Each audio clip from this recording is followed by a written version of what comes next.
Hi കൂട്ടുകാരെ, പുതിയൊരു വീഡിയോയിലേക്ക് എല്ലാവർക്കും സ്വാഗതം.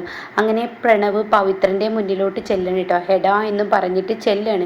എടാ, ഇത്രയും നാൾ നീ CKCയുടെ മുന്നിൽ നിന്ന് നീ എന്നെ എന്തിനാടാ ചതിച്ചത്? ഇപ്പോൾ ഈ ഏട്ടത്തിക്ക് ഒപ്പം നിൽക്കുന്നത് നീ എന്തിനാടാ എന്നൊക്കെ ചോദിച്ചിട്ട് പ്രണവ് പവിത്രൻ്റെ മുന്നിലോട്ട് ചെല്ലാണ് കേട്ടോ. ഈ സമയം പവിത്രം പറയാണ്, എൻ്റെ കുഞ്ഞിനെ രക്ഷപ്പെടുത്തിയത് ഈ നിൽക്കുന്ന നിധി മാഡമാണ്. അതുകൊണ്ടാണ് ഞാൻ നല്ലൊരു വ്യക്തിയാണെന്ന് കണ്ടതുകൊണ്ടാണ് ഞാൻ നിന്നെ രക്ഷിച്ച് കൊണ്ടുവന്നത് എന്നുള്ള സത്യങ്ങളൊക്കെ പറയാണ്. അപ്പോൾ അതൊക്കെ കേൾക്കുന്ന പ്രണവ് ആകെ സങ്കടപ്പെടുകയാണ്. ഇതേ സമയം ഇപ്പുറത്ത് വസുന്ധര വിളിച്ചും കൊണ്ടിരിക്കുന്നുണ്ട് കേട്ടോ. പക്ഷെ ആ വിളിക്ക് ഉത്തരമൊന്നും നൽകില്ല. അങ്ങനെ ഈ സമയമാണെങ്കിലോ ഇപ്പുറത്ത് പ്രണവ് പറയാണ്, എൻ്റെ അമ്മേ, എനിക്ക് നന്നായി വിശക്കുന്നുണ്ട്, എനിക്ക് എന്തെങ്കിലും തരുമോ ചോദിക്കുകയാണ്. അത് കേൾക്കുന്ന പാറുവിൻ്റെ മനസ്സങ്ങ് വല്ലാതെ തളർന്നു പോവാണ്. പാറു പെട്ടെന്ന് എൻ്റെ കുഞ്ഞ് എന്ന് പറഞ്ഞിട്ട് പാറു പെട്ടെന്ന് ഭക്ഷണം എടുത്ത് ഓടി വരികയാണ് കേട്ടോ. എന്നാൽ ഈ ഒരു സമയം കൊണ്ട് നിധി പെട്ടെന്ന് ജ്യോതിർമയ്ക്ക് വിളിക്കാൻ ഒരുങ്ങാണ്. ഇതേ സമയം ഇപ്പുറത്താണെങ്കിലോ CKC തൻ്റെ വീട്ടിൽ വന്നിട്ട് ഓരോ സാധനങ്ങളും എറിഞ്ഞുടക്കാണ്. CKCക്ക് ദേഷ്യം സഹിക്കാനാവാതെ CKC ഓരോ സാധനങ്ങൾ എറിഞ്ഞുടക്കുമ്പോൾ ജ്യോതിർമയി വന്നിട്ട് പറയാണ്, നിങ്ങൾ എന്താ ഈ കാണിക്കുന്നത്? വീട്ടിലെ ഓരോ സാധനങ്ങളെ നിങ്ങൾ എറിഞ്ഞുകൊടുക്കുന്നത് എന്തിനാ എന്നൊക്കെ പറഞ്ഞ് ദേഷ്യത്തോടു കൂടി സംസാരിക്കാൻ കേട്ടോ. അപ്പോൾ ഇതേ സമയം CKC പറയാണ്, എനിക്ക് തലക്ക് ഭ്രാന്ത് പിടിക്കുന്നു. അപ്പോൾ ജ്യോതിർമയി ചോദിക്കുകയാണ്, നിങ്ങൾക്ക് എന്തിനാ ഭ്രാന്ത് പിടിക്കുന്നത്? അത് പറ, നിങ്ങൾക്ക് എന്തിനാ ഭ്രാന്ത് പിടിക്കുന്നത് എന്ന് ചോദിച്ച ഉടൻ തന്നെ പറയാണ്, അത് എനിക്ക് ഭ്രാന്ത് പിടിക്കുന്നത്, എനിക്ക് സഹിക്കാൻ കഴിയുന്നില്ല, എൻ്റെ മനസ്സാകെ താളം തെറ്റിയിരിക്കുകയാണ്. അതിനുള്ള കാരണം എന്താ ഉണ്ടായത്? ആ നിധിയില്ലേ, അവൾ ചില്ലറക്കാരിയല്ല, അവൾ പവിത്രനെ രക്ഷപ്പെടുത്തി ഈ പറയുന്ന പ്രണവിനെ രക്ഷിച്ചു കൊണ്ടുപോയി എന്ന് പറയാൻ കേട്ടോ. ഇത് കേൾക്കുന്ന ജ്യോതിർമയുടെ സ്വഭാവം അങ്ങ് മാറുകയാണ്. ഇതെത്ര കാര്യമായിട്ടാണോ പറയുന്നത്? എന്ത് സ്വഭാവമാണ് നിങ്ങളുടേത്? നിങ്ങൾ അതിനു വേണ്ടിയാണോ ഈ വീട്ടിലെ സാധനങ്ങൾ എറിഞ്ഞുടച്ചത്? ഇത്രമാത്രം കഴിവ് കെട്ടവനാണെന്ന് എനിക്ക് നന്നായി അറിയാം എന്നൊക്കെ പറഞ്ഞിട്ട് ചൂടാവണം. അപ്പോൾ ഈ സമയം കാണാൻ ജ്യോതിർമയ്ക്ക് ഫോൺ വരുന്നത്. ജ്യോതിർമയി ഹലോ എന്ന് ചോദിക്കുമ്പോൾ നിധി ആയിരിക്കും കേട്ടോ. അപ്പോൾ നിധിയോട് എന്തിനാണ് ഇനി എനിക്ക് വിളിച്ചതെന്ന് പറയാണ്.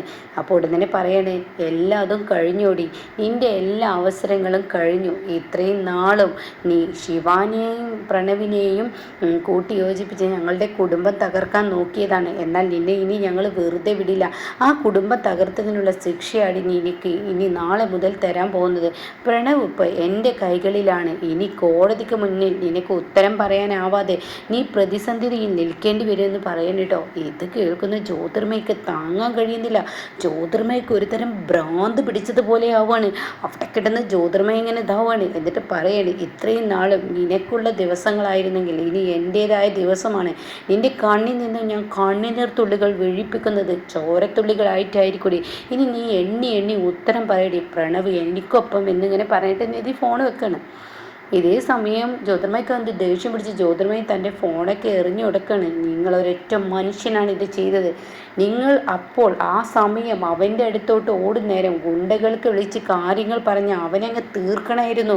ആ പ്രണവിൻ്റെ ജീവനങ്ങ് കളയണമായിരുന്നു. അപ്പോൾ മാത്രമാണ് ഈ പറയുന്ന നിധിക്ക് രക്ഷപ്പെടാതിരിക്കാനും ഗൗതം ജയിലിൽ നിന്ന് ഇറങ്ങാതിരിക്കാനുള്ള ഏകൊരു മാർഗം അന്നേ ഞാൻ നിങ്ങളോട് പറഞ്ഞതാണ്.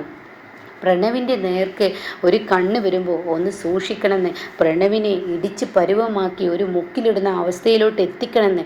ഇപ്പോൾ എന്താ ഉണ്ടായത്? അവളുടെ അടുത്തോട്ട് പോയില്ലേ എന്നൊക്കെ പറയട്ടോ. അപ്പോൾ പവിത്രൻ എന്ത് കാട്ടി എന്നൊക്കെ ഇങ്ങനെ പറഞ്ഞ ഉടൻ തന്നെ ഇത് ശിവാനി കേൾക്കാണ്. ഇവർ തിരിഞ്ഞു നിൽക്കുന്ന ശിവാനിയുടെ മുന്നിലോട്ട്. ശിവാനിക്ക് അങ്ങ് ഭ്രാന്ത് പിടിക്കാണ്. ഒരു തരം ഭ്രാന്ത് പിടിച്ച മരവിച്ച അവസ്ഥയോടെ കൂടി ശിവാനി അങ്ങ് വരികയാണ്. എന്നിട്ട് പറയാണ്, നിങ്ങളാണില്ലേ ഇതിന് പിറകിൽ കളിച്ചത്?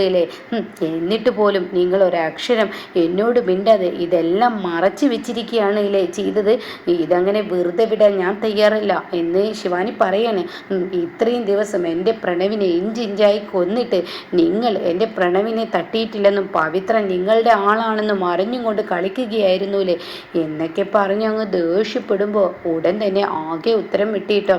അപ്പോൾ CKCയുടെ മുഖമൊക്കെ ഇങ്ങനെ മറിയുന്നുണ്ട്. ഒരു തരം ദേഷ്യം CKCക്കുള്ളിൽ വന്നു തുടങ്ങി. പുറത്തിറങ്ങുകയാണ്. അപ്പോൾ ഈ സമയം ശിവാനിയാണെങ്കിലോ ഇനി ഞാൻ ഒരു നിമിഷം ഇവിടെ നിൽക്കില്ല, എൻ്റെ മമ്മി എൻ്റെ ഡാഡി എന്നൊക്കെ പറഞ്ഞ് എന്നെ ഒരു മോളെപ്പോലെ എന്നൊക്കെ പറഞ്ഞ് എന്നെ നിങ്ങൾ പരിഹസിക്കുകയും കളിപ്പിക്കുകയായിരുന്നൂലേ, നിങ്ങൾക്ക് വേണ്ടി ഞാൻ ഒരു ആയുധമാക്കി ഇരിക്കുകയായിരുന്നൂലേ, ഞാൻ എൻ്റെ ഭർത്താവിനെ കാണാതെ സങ്കടപ്പെടുമ്പോൾ നിങ്ങൾ എന്നോട് ഈ ക്രൂരതയാണല്ലേ ചെയ്തത് എന്നൊക്കെ പറഞ്ഞങ്ങ് ദേഷ്യത്തോടു കൂടി സംസാരിക്കുമ്പോൾ ഉടൻ തന്നെ താൻ എന്ത് ഉത്തരമാണ് അവിടെ പറയേണ്ടതെന്നറിയാതെ ഒന്ന് പകച്ചു പോകുന്നുണ്ട് കേട്ടോ. അപ്പോൾ ശിവാനിയാണെങ്കിലും മുകളിലോട്ട് ഡ്രസ്സ് എടുക്കാൻ വേണ്ടി പോവുകയാണ്. ശിവാനി മുകളിലോട്ട് ഡ്രസ്സ് എടുത്ത് തിരിച്ചു വരുമ്പോഴേക്കും ജ്യോതിർമയി പറയാണ് CKCയോട്, ഇതങ്ങനെ വിട്ടാൽ ശരിയാവില്ല, അവൾ ഒരിക്കലും ഈ വീട്ടിൽ നിന്ന് ഇറങ്ങിപ്പോവാൻ പാടില്ല, അവളെ ഇറങ്ങിപ്പോയാൽ അത് നമുക്ക് ആപത്ത്, അത് നമ്മുടെ കുഴി തോണ്ടുന്നതിന് ഒപ്പമാണ്, അവളെ എങ്ങനെയെങ്കിലും ഇവിടെ നിർത്തിയിട്ട് നമുക്ക് പ്രണവിനെ ഇങ്ങോട്ടേക്ക് കൊണ്ടുവരാൻ ശ്രമിക്കണമെന്ന് പറയണം. അപ്പോൾ ജ്യോതിർമയോട് ചോദിക്കുകയാണ് CKC, അതെങ്ങനെ നടക്കും, അവളിനി വിശ്വസിക്കുമോ എന്ന് പറയുമ്പോൾ ശിവാനി ഇറങ്ങി വരുന്നു കേട്ടോ. ശിവാനി ദേഷ്യത്തോടു കൂടി അവിടെ നിന്ന് ഇറങ്ങുമ്പോൾ ജ്യോതിർമയി ശിവാനിയുടെ കൈകളങ്ങ് പിടിക്കണേ. ശിവാനി, നീ പോവല്ലേ, നീ ഇവിടെ നിൽക്ക്, എന്തിന് എൻ്റെ ഭർത്താവിനെ കാണാതെ ഞാൻ കരയുമ്പോൾ നിങ്ങളത് ആനന്ദത്തോടു കൂടി കാണുകയായിരുന്നില്ലേ, നിങ്ങളത് സന്തോഷത്തോടു കൂടി നിങ്ങളത് നിൽക്കുകയായിരുന്നില്ലേ, ഇനി എനിക്ക് നിങ്ങൾക്കൊപ്പം നിൽക്കാൻ കഴിയില്ല, ഈ നിമിഷം ഞാൻ ഈ വീട്ടിൽ നിന്ന് ഇറങ്ങാമെന്ന് പറയാനിട്ടോ. അപ്പോൾ അത് കേൾക്കുന്നതിനോട് കൂടി പറയണേ, ശിവാനി, ഞാൻ ഇതെല്ലാം ചെയ്തത് നിനക്ക് വേണ്ടിയാണ്, നീ മനസ്സിലാക്കണം, എനിക്ക് വേണ്ടിയോ, അതെ നിനക്ക് വേണ്ടിയാണ് ഞാൻ ഇതെല്ലാം ചെയ്തത്.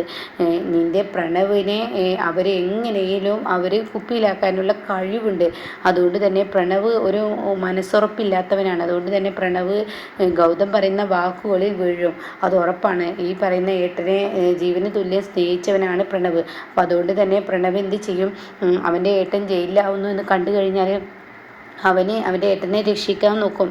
മാത്രമല്ല ഈ ടെൻഡർ സംബന്ധമായ കാര്യങ്ങൾക്ക് നിൻ്റെ ഈ പറയുന്ന ഗൗതം പോയി കഴിഞ്ഞാൽ പ്രണവിനൊന്നും കഴിയില്ല, പ്രണവിനത് നേടിയെടുക്കാൻ കഴിയില്ല, അത് ഗൗതം തന്നെ നേടിയെടുക്കും. ലാസ്റ്റ് എന്താ ഉണ്ടാവുക, പ്രണവിനും നിനക്കും ഒരു സ്വത്തും അവിടെ നിന്ന് കിട്ടില്ല.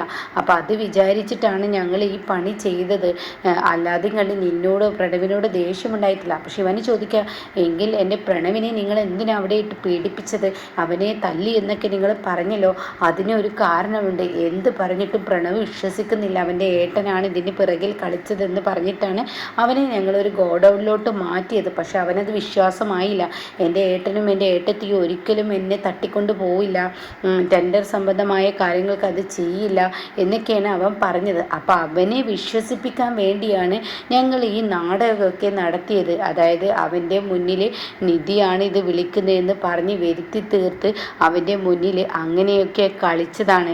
അങ്ങനെ കളിച്ചത് കൊണ്ട് മാത്രമാണ് പ്രണവ് ഇന്നിപ്പോൾ പ്രണവ് നിനക്ക് ഒപ്പം നിൽക്കുകയും ചെയ്തത്. ഇനിയിപ്പോൾ പ്രണവിനെ നിധി തട്ടിക്കൊണ്ടു പോയി എന്നൊക്കെ പറയുന്ന പച്ചക്കള്ളമാണ്. അത് എന്താണ് അവിടെ ഉണ്ടാവുന്നത്, ഇനി നിധിയുടെ കയ്യിൽ പ്രണവ് ഉണ്ടോ എന്നൊന്നും എനിക്കറിയില്ല. പക്ഷെ നമുക്കത് കണ്ടെത്താം, എന്തായാലും നമുക്ക് നോക്കാം പ്രണവ് എവിടെയാണെന്ന്. ഇനിയിപ്പോൾ നിധിക്ക് ഒപ്പമാണ് പ്രണവെങ്കിലും നമുക്ക് ഇങ്ങോട്ടേക്ക് തിരിച്ചു കൊണ്ടുവരാം. നീ ഇവിടെ നിന്ന് പോയി കഴിഞ്ഞാൽ പ്രണവിൻ്റെ ഏട്ടൻ പ്രണവ് കാരണം സെല്ലിലാണെന്ന് അറിഞ്ഞു കഴിഞ്ഞാൽ അവൻ പിന്നെ വെറുതെ ഇരിക്കില്ല, അവൻ്റെ ഏട്ടനെ രക്ഷിക്കാനേ നോക്കത്തുള്ളൂ. അപ്പോൾ അതുകൊണ്ട് നീ അങ്ങോട്ടേക്ക് പോകണ്ട എന്നൊക്കെ ഇങ്ങനെ പറയാം. അപ്പോൾ ശിവാനി വാക്കുകൾ അങ്ങ് വിശ്വസിച്ച് പോവാണ് കേട്ടോ. വീണ്ടും ശിവാനി ജ്യോതിർമയുടെ ആ ഒരു ഇതിൽ വീഴാണ്. ഇതേ സമയം കോടതി കൂടുന്ന ആ ഒരു രംഗമാണ്. പിറ്റേ ദിവസം കോടതി കൂടിയിരിക്കുകയാണ്. അപ്പോൾ ആദ്യം ഇറങ്ങി വരുന്നത് ഒരു ഓട്ടോയിൽ നിധി വരികയാണ്. അപ്പോൾ തൻ്റെ വക്കീലിനെ കാണുകയാണ്. എന്നിട്ട് വക്കീലിനോട് ചോദിക്കുകയാണ് എന്തായി. അപ്പോൾ പ്രണവ് എവിടെയെന്ന് ചോദിക്കുകയാണ്. പ്രണവ് ഇപ്പോൾ വരും, ഇപ്പം തന്നെ കൊണ്ടുവരേണ്ട വെച്ചിട്ടാണ്. കാരണം ജ്യോതിർമയി എന്ന് പറയുന്നതും CKC എന്ന് പറയുന്ന ആളും ചില്ലറക്കാരല്ല, അവരവരുടെ തന്ത്രങ്ങൾ എങ്ങനെയെങ്കിലുമൊക്കെ പ്രയോഗിക്കും. അപ്പോൾ അത് വരുത്താതിരിക്കാൻ കോടതി കൂടുന്ന സമയത്ത് പ്രണവ് ഇവിടെ എത്തും. അപ്പോൾ ഈ സമയം നിങ്ങളുടെ അടുത്താണ് കാര്യങ്ങൾ. CKC ഒരുപാട് തന്ത്രങ്ങൾ മെനിയും. അപ്പോൾ അതുകൊണ്ട് ഈ ഒരു കേസ് എന്തായാലും ജയിക്കുമല്ലോ, അവർക്ക് ശിക്ഷയും കിട്ടുമല്ലോ. അതുപോലെ തന്നെ ഈ പറയുന്ന ഗൗതം എൻ്റെ ഭർത്താവ് പുറത്തിറങ്ങുമല്ലോ എന്നൊക്കെ ചോദിക്കുമ്പോൾ തീർച്ചയായും നിധി പ്രണവ് നമ്മുടെ കൈക്കുള്ളിലുണ്ടെങ്കിൽ ഇനി നമുക്കൊന്നിനെയും പേടിക്കേണ്ടതില്ല എന്ന് പറയുന്നു. അപ്പോൾ ഈ വാക്കുകളൊക്കെ കേൾക്കുമ്പോൾ വലിയ സന്തോഷം തന്നെ നിധിക്ക് വരുമ്പോഴാണ് അങ്ങോട്ടേക്ക് ശിവാനിയും അതുപോലെ തന്നെ സോറി ജ്യോതിർമയും കൂടി ഇറങ്ങി വരുന്നത്. അങ്ങനെ ശിവാനി വന്നിട്ട് നിധിയോട് ചൂടാവുകയാണ്. എടി, നീ എൻ്റെ ഭർത്താവിനെ തട്ടിക്കൊണ്ട് പോയിട്ട് നീ വെച്ചിരിക്കുകയാണില്ലേ, എന്നിട്ട് നീ നാടകം കളിക്കുന്നോ, എൻ്റെ പ്രണവിനെ മര്യാദക്ക് വിട്ടു തന്നോ എന്നൊക്കെ ഇങ്ങനെ പറയുമ്പോൾ അവൻ എൻ്റെ ഭർത്താവാണ്, ഇത് നീ മനസ്സിലാക്കണം എന്നൊക്കെ പറയുമ്പോൾ നീ ഭർത്താവ് എന്ന വേഷം കെട്ടിയിട്ട് പ്രണവിൻ്റെ ജീവിതത്തിലോട്ട് വന്നതുകൊണ്ടാണ് പ്രണവിന് ഇത്രയും ദുരിതങ്ങൾ അനുഭവിക്കേണ്ടി വന്നത്. അതുകൊണ്ട് മതിയടി നിൻ്റെ വേഷം കെട്ടില്ല. ഇനി പ്രണവിനെ നിനക്ക് ഞങ്ങൾ വിട്ടു തരില്ല, അത് ഉറപ്പുള്ള കാര്യമാണ്. അവൻ ഒരു പാഠം പഠിച്ചിട്ടുണ്ട്. അവൻ നിൻ്റെ മുഖവും നീ ഇവർക്കൊപ്പം നിന്നിട്ട് പ്രണവിനെ ചതിക്കുകയാണെന്ന് പ്രണവിന് മനസ്സിലായിട്ടുണ്ടെന്ന് പറയാൻ കേട്ടോ. അപ്പോൾ ഇങ്ങനെയൊക്കെയുള്ള ഒരു എപ്പിസോഡാണ് ഇനി നെക്സ്റ്റ് വരാനിരിക്കുന്നത്. അപ്പോൾ എന്തായാലും നല്ല കിടുക്കൻ എപ്പിസോഡ് തന്നെയാണ് കേട്ടോ. 2-3 ദിവസം ഇനി എന്തായാലും ഇത് കിടുക്കൻ തന്നെയാണ്. സത്യങ്ങളെല്ലാം വെളിയിൽ വരികയാണ്. ഇനി ഒരു സീരിയൽ അധികമൊന്നും ഇല്ലാതെ അവസാനിക്കേണ്ട നേരമായി. CKC ഒക്കെ എല്ലാ സത്യങ്ങളും അറിയുന്നുണ്ട് കേട്ടോ.